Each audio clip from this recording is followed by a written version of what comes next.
أب هيوتخا عوتن حاجوسن كتركم تدليخا قرأ سب كتخون اللكا إذا حموشت نجرت كابلو مجميرخا أب قبر أو علم سلام إذا channel سنة البوناي إذا ما دبز سنة أركم دما أنا حفتكم ليديايا نز channel حدش تنتخينكم سبسكرايب جوا قرأت أتصبت كاب كال اتفوليوم حموشت ملاليتات بارتات كنقركم بفلاي اترابعيت نتبي كاب كل تسقم حرات وتسقا مفتحيا قدامي زجمرو ناي مودا كالت أب عالمنا زبز حسب بسمعي تدفافيو سرحنا يمجمر توهبو اللوا مبزحتنا حد شو تنكن جنبر خلنا بتسفال بحلم تمليناينا انت خونقن اتفلي اللي زمتس أبت مودات أيو قرات السبات جمار طراي واقاهم زي بلو أتصبقهم يردو نساتهم بهيوتخان بتاريخان كتحبن تخيل نتجمر خاي نقر كتودو خلخا طراي مخانو يأمنو جمارو سمعيتيو موداتاقن وسانيو تخون نقر كتجمر خلخا نابنت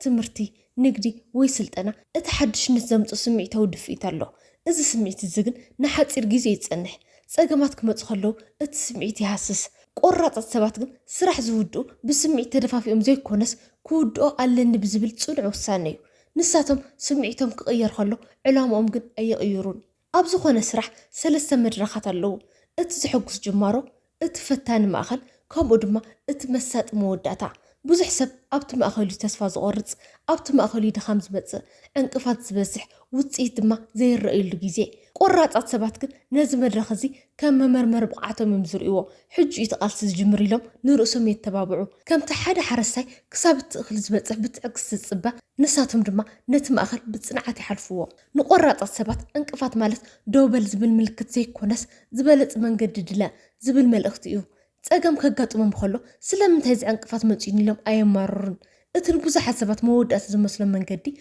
نقرات السبات كن حدش ممهر تمرتئيو كساب زعوات دما دقاقيمهم يفتنو حدث كل جزي جمير زي ود انت خوينو نرقص زلو ناي متأمان عقني إنا دخم يخيد أمرنا نسخا جمار مبر ود أي كون كان زبل ملغتي لمامد قرات السبات كن ناس جمرو بمودع نرقصهم أنا كقبر زولخو زفت سمسبية زبل حيال من نتي هانسو إذن من الزرمة أبز العابي علاماتهم زيادة تبعتي وبو أبقو يا ماراتون اتم زخبر كيلومترات اتم ناي مودات أيام سبنتي دكم تنفاسي حتصر أو مرد ما دوبل إنا بليج قدر عوتات سبعت قل أبز جيزي يوم زيادة تصنعو اتعود تركب أبتو مود أمبر أبتو مجيت رأي كونن تاريخ الذكرهم نوتم مسمر مود أتزرقتيو عالم ببزحات جمرت زملتيا قن بوحدات ودات أتب محادر قرات سب كتخون تدليخا قالخا خبر حد نجر كتكبر انتيلها علم تقلبت بزي قدس كسبتها نمودها نتبي تقالس مبزحتو جيسي اتعابي عود تركب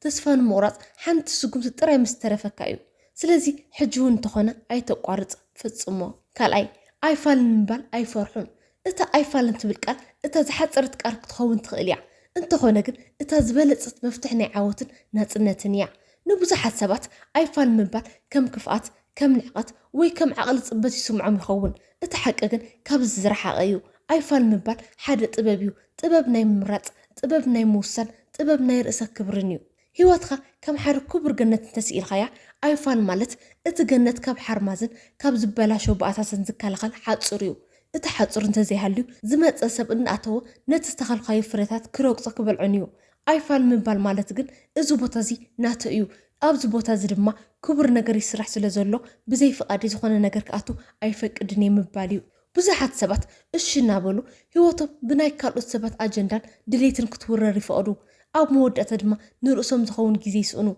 أيفال مبال نهوت خامك كلا خل أطر من الناس مالتيوم ما بزحتنا كاب نسنتنا حياوي كنب بحال تباهيلو نسب الشبل تباهيلين عبينا إزجن نما بزحتنا أب عبي من فترة ودي أنا يركب اتحققن نقول سب إيش مبال حياونا زي كونس دخمتيو إيش نابلخا وش تأخذ ندد انتخوينو نسخا قنع سب أيكون كان إيش نابلخا قال خذي تخبر انتخوينكا نسبات تتلم لخا سلازي بتبعت أيفال مبال كابت بوش تغنى تقطعخا كم متلال زحاشة نيحققن عنايو سبات فلما كوجيو كل يوم تصاني حمقن نعخان نقدبخان كخبرو يقددو حدث أو هيوتو عابي نقر كسرح انتلاليو جيزيو كم ورق كوري اللوو أيفال مبال مالت نت زي ربح نجر أيفال نبلا لخو مغلياتو نت عابي علامة ووصل زبالخو مالتي الخا حسب اسم عوتات سبات أما عالتي ميتي جزي أيفال نبلو خانو نترقم زي بلو علال أيفال ንዘይተደለየ ወፃኢታት ኣይፋልን ንጥዕና ዝጎድእ ልማድ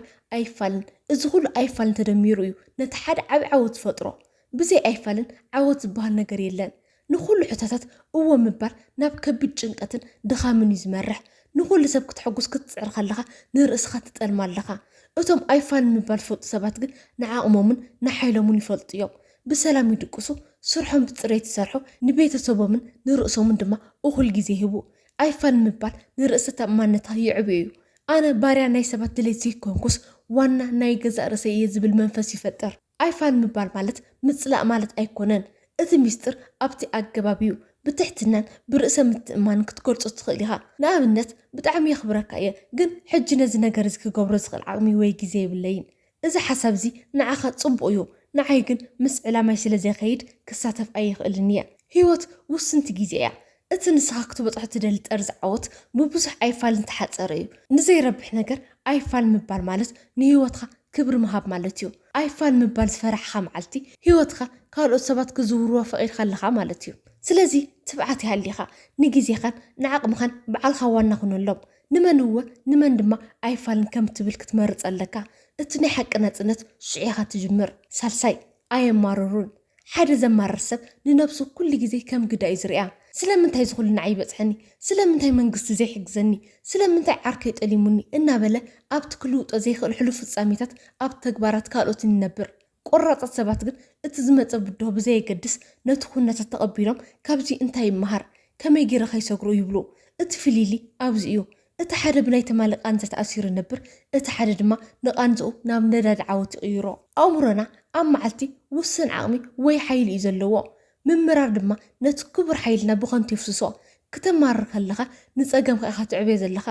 ቆራፃት ሰባት ግን ኣብ ክንዲ ንፀልማት ዝረግሙ ሽምዓ ክውልዕ ይሓይሽ ዝብል እምነት ኣለዎም ነቲ ንምምራር ዘጥፍኡ ዝነበሩ ግዜን ሓይልን ናብ መፍትሒ ንምርካብ የውዕልዎ ቆራፃት ሰባት ፀገም ምስ ኣጋጠሞም ኣብ ክንዲ ስለምንታይ ኢሎም ዘማርሩ እቲ ፀገም ከመይ ገይረ ናብ ጥቕሚ ይቕይሮ ኢሎም ይሓስቡ ዘማርሩ ሰባት መብዛሕትኡ ግዜ ኣብቲ ክቆፃፀሩ ዘይኽእሉ ነገራት ንኣብነት ኩነታት ኣየር ቁጠባ ዓለም ባህሪ ካልኦት ሰባት የተክሩ እዚ ድማ ዝያዳ ተስፋ ምቑራፅን ዓቕሚ ስእነትን የኸትለሎም ዕውታት ሰባት ግን ኣቐልብኦም ኣብቲ ክቆፃፀሩ ዝኽእሉ ነገራት ጥራይ እዩ ንሳቶም ንባህሪኦምን ምላሾምን ይቆፃፀሩ ንፃዕሮምን ግዜኦምን ይቆፃፀሩ ንኣረኣእዮም ይቆፃፀሩ ኩነታት ክቕይር እንተዘይኽእሉ ንርእሶም ብምቕያር ነቲ ኩነታት ይስዕርዎ ቆራፃት ሰባት ንፀገማት ከም መርገም ዘይኮነስ ከም መመርመሪ ብቕዓቶም እዮም ዝርእይዎ ልክዕ ከም ሓደ ስፖርተኛ ዝኸበደ ክብደት ከልዕሎ ከሎ ጭዋድኡ ከም ዝዓቢ ዝፈልጥ ንሳቶም ድማ ዝኸበደ ብድሆታት ንመንፈሶም ከም ዝሃንፆ ይርድኡ ስለዚ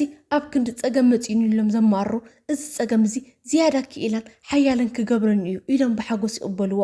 ምምራር ንኣእምሮና ንኽፉእ ነገራት ጥራይ ከም ዝርኢ ይገብሮ ነቲ ዘለካ ፅቡቅ ነገራት ከም ዘይትርእዮ ይገብረካ ቆራፃት ሰባት ግን ኣብ ክንዲ ምምራር ንዘለዎም ዕድላትን ዓቕምታትን እናመስጎኑ ይጥቀምሉ ኣብ ህይወት ክልተ ምርጫ ኣለካ ንዓወትካ ክትሰርሕ ወይ ብምክንያታት ክተማርር ክልቲኡ ብሓባር ኣይኸይድን እዩ እቲ ናይ መወዳት ዓወት ናይቲ ኣብ ማእኸል ማዕበል ኮይኑ ብዛዕባ ንፋስ ዘማርር ዘይኮነስ ናይቲ ሰንደቕ ዕላምዑ ዕርዩ ንፋሱ ዝጥቀመሉ መርከበኛ እዩ ፀገም ክመፅእ ከሎ እዚ ንዓይኒ ምጥፋእ ዝመፀ ዘይኮነስ ንዓይኒ ምልዋጥ ዝመፅእ ዕድል ኢልካ ብትብዓት ተቐበሎ ራብዓይ ፈራዶ ኣይኮኑን ኣብ ህይወት ካብ ዘለዉ ዝዓብዩ ዕንቅፋታት ሓደ ኣብ ልዕሊ ካልኦት ምፍራድ እዩ ቆራፃትን ዕውታትን ሰባት ግን ካብዚ ሕማም እዚ ነፃ እዮም ንሳቶም ኣብ ርእሲ ካልኦት ምፍራድ ልክዕ ከምቲ ናይ ገዛ ርእስካ ገዛ እናነደደ ከሎ ናብ ናይ ጎረቤትካ ትክክል ምጥማት ምዃኑ ፀቢቖም ይርድኡ ኣብ ድኻማትን ጌጋታትን ካልኦት ሰባት ንምትኳር ብዙሕ ግዜን ሓይልን የድሊ ክትፈርድ ከለኻ ክትዕዘብ ክትንትን ክትነቅፍን ኣለካ ቆራፃት ሰባት ግን ግዜኦም ከም ወርቂ እዮም ዝርእይዎ ነዚ ሓይሊ እዚ ኣብ ገዛ ርእሶም ዕቤትን ኣብ ዕላምኦም እዮም ዘውዕልዎ ንኻልእ ሰብ ክትፈርድ ከለኻ ንዕኡ ኣይኮንካ ትገልፆ ዘለኻ ንርእስኻ ኢኻ ትገልፅ ዘለኻ ዝብል መምርሒ ኣለዎም ብስለት ማለት ሓደ ሰብ ጌጋ ክገብር ከሎ ስለምንታይ እዩ ከምዚ ገይሩ ኢልካ ምሕሳብ እዩ ቆራፃት ሰባት ሰብ ዘይተነገረ ታሪክ ዘይተሓከመ ቁስሊ ወይ ድማ ዘይተገለፀ ቃልሲ ክህልዎ ከም ዝኽእል ይርድኡ ሰባት ኣብቲ ዘለዎ ናይ ኣእምሮ ብስለትን ዓቕምን ኮይኖም እዮም ዝመላለሱ ስለዚ ኣብ ክንዲ ምፍራድ ብርህራህ ይጥምቱ እዚ ድማ ካብ ኣሉታዊ ስምዒታት ነፃ ኮይኖም ብሰላም ክነብሩ ይሕግዞም ምፍራድ መብዛሕትኡ ግዜ ካብ ውሽጢ ስጋት ወይ ድማ ካብ ሰብ እበልፅ እየ ንምባል ካብ ዝመፅእ ድሌት ዝብገስ እዩ ንሓደ ሰብ ኣይረብሕን እዩ ወይ ጌጋ እዩ ክትብል ከለኻ ንርእስኻ ፅቡቅ ክስምዐካ ትፅዕር ኣለኻ ማለት እዩ ቆራጣ ሰባት ግን መንነቶም ኣብ ውሽጦም ስለ ዝሃንፁ ንርእሶም ኣልዕል ንምባል ንኻልኦት ከውርዱ ኣይልዮምን እዩ ንሳቶም ምስ ትማል ዝነብሩ መንነቶም እምበር ምስ ካልኦት ሰባት ኣይወዳደሩን ንጌጋታት ካልኦት ዘይፈርድሉ ምክንያት ንሳቶም እውን ባዕሎም ጌጋታት እናገብሩ ስለ ዝነብሩ እዩ ጌጋ ክትገብር ዘይፈርሕካሉ መንገዲ ንጌጋታት ካልኦት እውን ብዓብይ ልቢ ተቐበሎ እቲ ጌጋ ዝገበረ ሰብ ሎሚ ይመሃረሉ ይኸውን ጽባሕ ድማ ካባይ ዝሓሹ ክኸውን ይኽእሉ ዝብል ሰፊሕ ኣተሓሳስባ ኣለዎም እዚ ድማ ኣብ ክንዲ ፈራዶ መተባብዕቲ ክኾኑ ይገብሮም ኣብ ርእሲ ሰባት ክትፈርድ ከለኻ ኣእምሮኻ ብናይ ሰባት ኣሉታዊ ጎንታት እዩ ዝመልእ እዚ ድማ ንዓኻ ባዕልኻ መርዚ እዩ ቆራጣት ሰባት ግን ኣእምሮኦም ብፈጠራ ብሓሳባትን ብዕላማታትን ክምላእ ይመርፁ ካብ ናይ ሰባት ወረን ሓሜትን ስለ ዝርሕቑ ምስ ኩሉ ሰብ ሰላማዊ ዝምድና ይህልዎም ሰባት እውን ኣብ ጥቖም ኮይኖም ከይፈርሑ ሓሳባትን ክገልፁ ስለ ዝኽእሉ ብዙሕ ፈተውትን መሻርክትን የጥርዩ ኣብ ህይወት ክልተ ዓይነት መነፅር ኣሎ እቲ ሓደ ድኻማት ሰባት ጥራይ ዝርኢ እቲ ካልኣይ ድማ ዕድላትን መፍትሒታትን ዝርኢ ቆራጣት ሰባት ነቲ ካልኣይ መርፁ ንሳቶም ዝፈልጥዎ ሓደ ሓቂ ኣሎ ንኻልኦት ንምእራም እትጥቀመሉ ግዜ ንርእስኻ ንምምሕያሽ እንተተጠቒምካሉ ንዓለም ክትልውጣ ትኽእል ኢኻ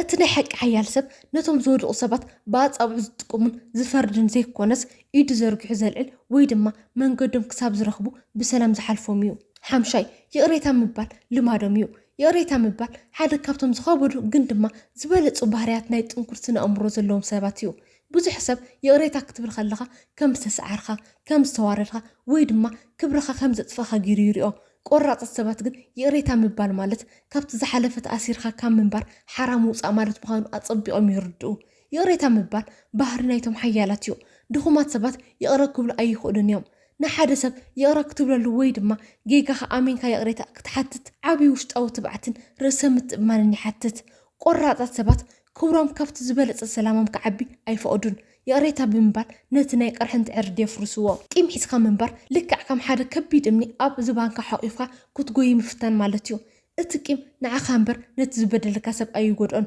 ቆራጣት ሰባት ኣብ ጥጉዕ ዝዓወቶም ብቁልጡፍ ክስጉሙ ስለ ዝደልዩ ነቲ ግዜኦምን ሓይሎምን ዝበልዕ ቂምን ፅልእን የውርድዎ የቕሬታ ምባል ማለት ነቲ ዝተፈፀመ ጌጋ ምርሳዕ ወይ ፅቡቅ ጌርካ ምባል ዘይኮነስ እቲ ዝገበርካ ነገር ክቆፃፀረኒ ኣይፈቕድን እየ ኢልካ ካብ ቤት ማእሰርቲ ሕሉፍ ተዘክሮታት ምውፃእ ማለት እዩ ኣእምሮና ንሓሳባትና ዝኸውን ውሱን ቦታ እዩ ዘለዎ ንሓደ ሰብ ክትፀልኦም ክትቅየምን ከለካ እቲ ሰብ ኣእምሮኻ ብነፃ ይነብር ኣሎ ማለት እዩ ቆራጣት ሰባት ግን ኣእምሮኦም ንፈጠራ ንዕላማን ንሓጎስን ጥራይ ክኸውን እዮም ዝደልዩ ስለዚ የቕሬታ ብምባል ነቲ ኣሉታዊ ስምዒታት ኣውፂኦም ነቲ ክቡር ቦታ ኣእምሮኦም ንዓብዪ ዕላምኦም ጥራይ ይጥቀምሉ እቲ ዝዓበየ የቕሬታ ንርእስኻ ትገብሮ እዩ ብዙሓት ሰባት ብናይ ትማሊ ጌጋታቶም ብዝገበሩ ውሳነ ወይ ብዘባኸንዎ ዕድል እናተጣዓሱ ይነብሩ ቆራጣት ሰባት ግን ሰብ ምዃኖም ይርድኡ ትማሊ ተጋጊ ነይረ ሎሚ ግን ካብኡ ተማሂረ ኣለኹ ኢሎም ንርእሶም ይቕረ ይብሉላ ንርእስኻ ይቕረ ክትብል ከለኻ ጥራይ ኢኻ ናብቲ ዝሓሸ መንነትካ ክትሰጋግር ትኽእል ሰላም ዘለዎ ኣእምሮ ጥራይ ብቑዕ ስራሕ ክሰርሕ ዝኽእል ቆራጣት ሰባት ሰላሞም ምስ ዋላ ሓደ ነገር ኣይቕይርዎን ምስ ሰባት ፀገም ክመፅእ ከሎ መን ሓቀኛ ካብ ምባል ከመይ ጌርና ሰላም ንፈጥር ኣብ ዝብል የድህቦ እዚ ድማ ኣብ ከባቢኦም ጥዑይ ሃዋህው ክፈጥሩ ምስ ሰባት ፅቡቅ ዝምድና ክህልዎም ይሕግዞም የቕሬታ ምባል ስምዒታዊ ብስለት እዩ እቲ ንሰባት ይቕረ ዝብልን ንርእሱ ድማ ካብ መፈጥራት ጣዓሳ ዘውፅእ ሰብ ንሱ እቲ ናይ ሓቂ ነፃ ሰብ ቆራጣት ሰባት የቕሬታ ዝጥቀሙ ንኻልኦት ሰባት ፅቡቅ ስለ ዝኾኑ ጥራይ ዘይኮነስ ንርእሶም ስለ ዘፍቅሩን ሰላሞም ስለ ዝሕልውን እዩ የቕሬታ ምባል ካብቲ ዝሓለፈ ቃንዛ ሓራ ዘውፅእካ መፍትሒ እዩ ነቲ መፍትሒ ተጠቒምካ ማዕፆ ሕሉፍ ጌጋታት ካዕፀዎ ናብቲ ናይ ብርሃን መፃኢኻ ድማ ብሰላም ሰጉም ቆራጥ ሰብ ማለት ዝበሎ ዝገብር ዝጀመሮ ዝውድእ ብርቱዕ መንፈስ ዘለዎ ሰብ እዩ ህይወትካ በዓልካ ትመርሓ መርከብ እያ ነዞም 5 ነጥብታት ከም መምርሒ ተጠቐመሎም ትብዓት ይሃሊኻ ንግዜኻ ኣኽብር ንፀገማትካ ከም ዕድል ረኣዮም ንቕድሚት ድማ ብሰላም ሰጉም ካብዞም 5 ባህርያት ንዓኻ ዝኸበደካ ኣየና እዩ ኣብ ኮሜንት ሴክሽን ጻሓፈለይ ኣብ ዝቕፅል ቪድዮ ብኻልእ ኣገዳሲ ርእሲ ክሳብ ንራኸብ ሰላም ፅንሑ